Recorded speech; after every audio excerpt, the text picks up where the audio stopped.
একসময় স্কটল্যান্ড ইয়ার্ডের সঙ্গে তুলনা হতো, সেই কলকাতা পুলিশ এখন প্রমাণ লোপাটে ব্যস্ত। যেমন ইচ্ছে কেটেছে, যেমন ইচ্ছে সেলাই করেছে, কিছুই নেই, কারণ কিছু বার করার উদ্দেশ্যই ছিল। আজকে দেখুন পুলিশের ছড়াছড়ি কোথা থেকে আসছে আমাদের আটকানোর জন্য। ওই তারিখ পে তারিখ সুপ্রিম কোর্টের দায়িত্ব যে আমাদের মানুষের সেই আস্থা বজায় রাখা। আমরা যে পড়তাম তারিখ পে তারিখ পে তারিখ, এটা যেন না দিত। আজকে ওনার ঘরে মেয়ে বউকে যদি দর্শন করে করা হতো তাহলে কি উনি ওনার ঘরে আনন্দ করতেন? বডিটাকে পুড়িয়ে দিয়ে ডিসপোজ অফ করা যায়, কি করে প্রমাণ লোপাট করে দোষী ধর্ষকদের সাহায্য করা যায়, পুলিশের চিন্তা সেটা। এই পুলিশের কার্যালয়ে যেতে আমাদের ঘৃণা হয়। আপনারা কি একে সমর্থন করেন?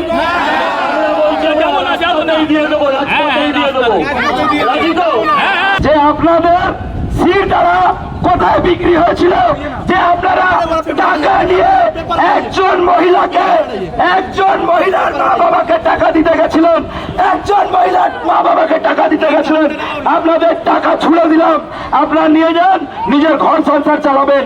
একজন ধর্ষিতা মহিলার দাম হয় না, আপনার মুখ্যমন্ত্রীর দাম হতে পারে, আপনার মুখ্যমন্ত্রীর দাম হতে পারে, কিন্তু একজন ধর্ষিতা মহিলার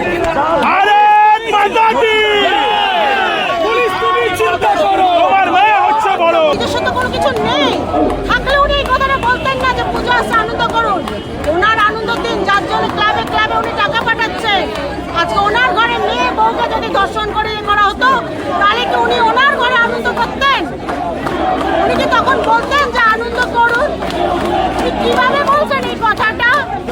মানুষ না আগে সেই যে এইটা কোথায় ছিল, 14 তারিখ রাতে কোথায় ছিল, 9 তারিখে কোথায় ছিল, 10 তারিখে কেন পুলিশের বাবাকে তখন বসিয়ে রেখেছিল? তার পুলিশে কোথায় গেল? পুলিশ দেখাচ্ছে সবাই হাত দিচ্ছে গায়ে মহিলাদের। বাংলায় মহিলাদের সিকিউরিটি দেখতে পাচ্ছেন, 11 থেকে শুরু হয়েছে, দেখতে পাচ্ছেন সিকিউরিটি কি? আমাদের সত্যের জন্য আমরা পথ বেছে নিয়েছি, কিভাবে বন্ধ করা যায়। মেরে এইভাবে অত্যাচার করা হচ্ছে, কারণটা কি? উনি মুখ বন্ধ করতে চাইছে, সত্যের মুখ বন্ধ করতে চাইছে। তাকে বাঁচানোর জন্য বন্ধ করতে এত ভয়, এত কিসের ভয়? উনি 10 লাখ টাকা দেবেন কাকে? নির্যাতিতার মা বাবাকে। কেন না? মেয়ে তো আর আসবে না 10 লাখ টাকা দিই। লজ্জা করে না মুখ্যমন্ত্রী এটা বলতে? লজ্জা করে না? 10 লাখ টাকা সবকিছু মেয়েটা ফিরে আসবে? ফিরে তো আসবে না। ভাবুন ওনার ফ্যামিলি যদি এরকম হতো তাহলে কি হতো? কিছুই নেই, যেমন ইচ্ছে কেটেছে, যেমন ইচ্ছে সেলাই করেছে, কিছুই নেই, কারণ কিছু বার করার উদ্দেশ্যই ছিল। এর ভেতরে সত্য অনুসন্ধান করার ইচ্ছা তো থাকতে হবে, সেটাই যাদের ছিল না। তারা কি করে সত্য আমরা যেন দামিনী সিনেমা না দেখি, আমরা যেন আবার দামিনী সিনেমাটা না দেখি। ওই তারিখ পে তারিখ সুপ্রিম কোর্টের দায়িত্ব যে আমাদের মানুষের সেই আস্থা বজায় রাখা। আমরা যে পড়তাম তারিখ পে তারিখ পে তারিখ, এটা যেন না দেখি। এটা আমি কেন্দ্র সরকারকেও বলবো এর মধ্যে পার্টি হবার জন্য। সামান্য কিছু লোক ব্যারিকেডের পর ব্যারিকেড, আশ্চর্য যে 14 তারিখে এত বড় সরকারি হলো, আরজিকরে লুটতরাজ হলো, আরজিকরে যেভাবে ভ্যান্ডালিজম হলো, হুলিগানরা যেভাবে ঢুকলো, এই পুলিশটা কোথায় ছিল? এর চেয়ে বেশি সংখ্যক পুলিশ ছিল। তারা তখন নার্সের কাপড় পরে আলমারির ভিতরে লুকিয়ে পড়েছিল। লজ্জা করে না কলকাতা পুলিশের?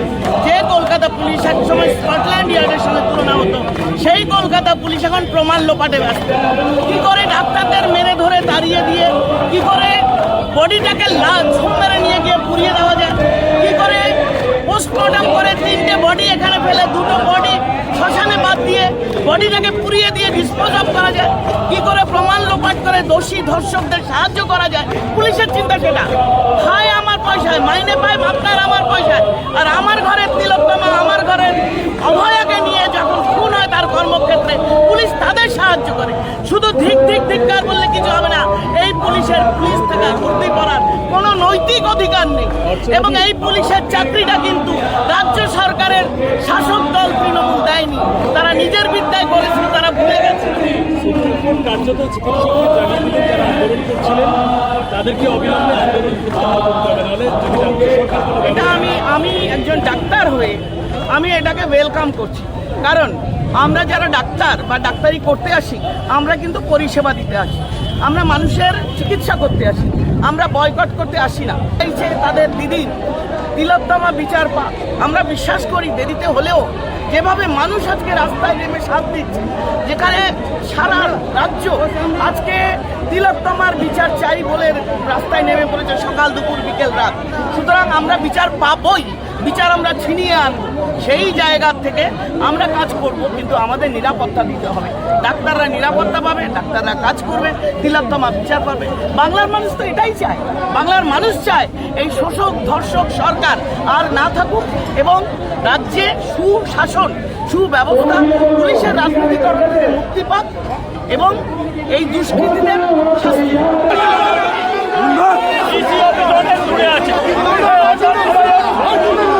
না না ইসারে লেগে যাও যাক না, ও কারণে তো আপনারা অশান্তি করছেন। আরে শান্তিপূর্ণ আন্দোলন, ও কারণে আপনারা অশান্তি। আরে এটা ভদ্রলোকের রাজনীতি হচ্ছে। এখানে কি করছে ডিসি অফিস কোথায়? এখান থেকে কেন আটকে রাখবে? সবাই জমি अरे हिंदी वाला कोई बात नहीं, हमारा बात है, हम डीसी ऑफिस जाएंगे और वो पीसफुल डेमोन्स्ट्रेशन है। वो लोग ऐसा क्यों करेगा? कहाँ डीसी ऑफिस है? जहाँ रोकना चाहिए पुलिस वहाँ पर रोक नहीं पाता है, यहाँ पर मस्तानी कर रहा है। আমাদের যখন আরজি করে লুঙ্গি বাহিনীরা ঢুকে গেছিল তখন তাদের কিছু করার এত পুলিশ ছিল না।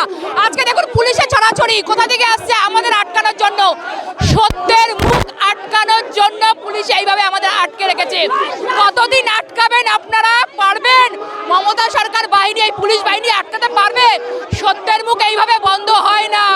যত আপনারা সত্যের মুখ গলা টিপবেন তত আমরা জাগ্রত হব, তত আমরা জেগে উঠবো। আর এই লড়াই আমরা ততদিন চালাবো যতদিন না এর আসল জাস্টিস আমরা পাই, এবং এই লড়াই আমাদের চলবে। মমতা বন্দ্যোপাধ্যায় কিচ্ছু এসে যায় না কেন? দেখুন কেন আপনাদের কি অসুবিধা? আপনাদের অসুবিধা কিসের? আপনাদের অসুবিধা কিসের? মমতা বন্দ্যোপাধ্যায় বলুক, উনি পুজো নিয়েই মেতে আছেন, তার জন্য পুজো নিয়ে মেতে আছেন। কারণ সত্যের মুখ বন্ধ করতে হবে, তো পুজো হবে এবং এই লড়াই পূজার সঙ্গেই চলবে। এই আরজিকর ঘটনার মেন কালপিট ডিসি, এই ডিসি প্রথম দিন থেকে এই আরজিকর ঘটনাকে ধামাচাপা করার চেষ্টা করেছে। এই ডিসি থানা, এই ডিসি অফিস, এই ডিসি নট ডিসি টাকা দেওয়ার চেষ্টা করেছিল, নির্যাতিতার বাবাকে টাকা দিয়ে কিনতে চেষ্টা করেছিল। আজকে তার প্রতিবাদে আমাদের এই মিছিল।